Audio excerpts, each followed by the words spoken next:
এটা তোমার জন্য। Thank you.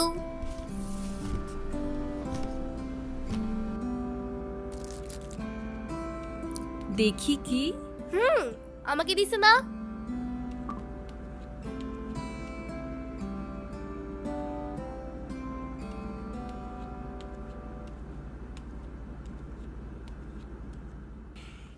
আসসালামু আলাইকুম। ওয়ালাইকুম আসসালাম। বসো। বাবা, হুম। ও ঈশান। হ্যাঁ, সে তো দেখলাম।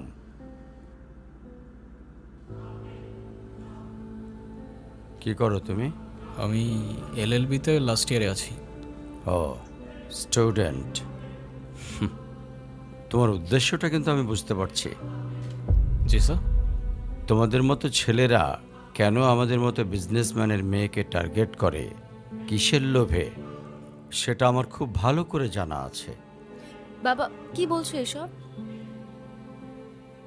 তুমি চুপ করো, আমি কথা বলছি। তোমার ফ্যামিলিতে আর কে কে আছেন?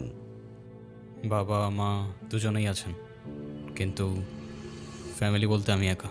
তার মানে আমি তো ঠিক বুঝলাম না। তারা আমার সাথে থাকে না, সেপারেটেড। ও, বুঝতে পারছি। তা প্রবলেমটা কার ভেতরে? বাবা মাকে ছেড়ে চলে গেছেন নাকি মা বাবাকে? আপনি ঠিক কি মিন করতে চাচ্ছেন আমি ঠিক বুঝলাম না স্যার। আই মিন, ক্যারেক্টারের প্রবলেমটা কার ভেতরে ছিল, তোমার বাবার না মার? আরে সমস্যা তো আপনার ক্যারেক্টারে। You don't even know the basic manners. কিভাবে কারোর সাথে কথা বলতে হয় সেই ভদ্রতাটাও শেখেন নাই আপনি। আমাকে আসছে আমার বাবা মা নিয়ে কথা বলতে। আর হোয়াট ইউ মিন ভাই তোমার মতো ছেলে? হ্যাঁ, কি টার্গেট করছি আমি? আপনার টাকা? অবভিয়াসলি, তা নয় তো কি। আপনার হয়তো আমার ব্যাকগ্রাউন্ড সম্পর্কে ধারণা নেই স্যার। আপনাদের মতো সো কল্ড বিজনেসম্যান আমার বাবার অফিসের লাইন দিয়ে দাঁড়িয়ে থাকে। আমি এখানে আসছি শুধুমাত্র ওকে ভালোবাসি বলে, সেকেন্ড কোনো উদ্দেশ্য সমান নাই। তুমি তো একটা বেয়াদব। তোমার ক্যারেক্টার সম্পর্কে আমি খুব ভালো করে জানি। তুমি রাস্তাঘাটে মাস্তানি করো। আর তুমি কি করে ভাবলে যে তোমার মতো একটা স্কাউন্ডারের হাতে আমার মেয়েকে তুলে দেব? তো আপনার মেয়েরে কে বলছে আমার হাতে তুলে দিতে? আমি বলছি?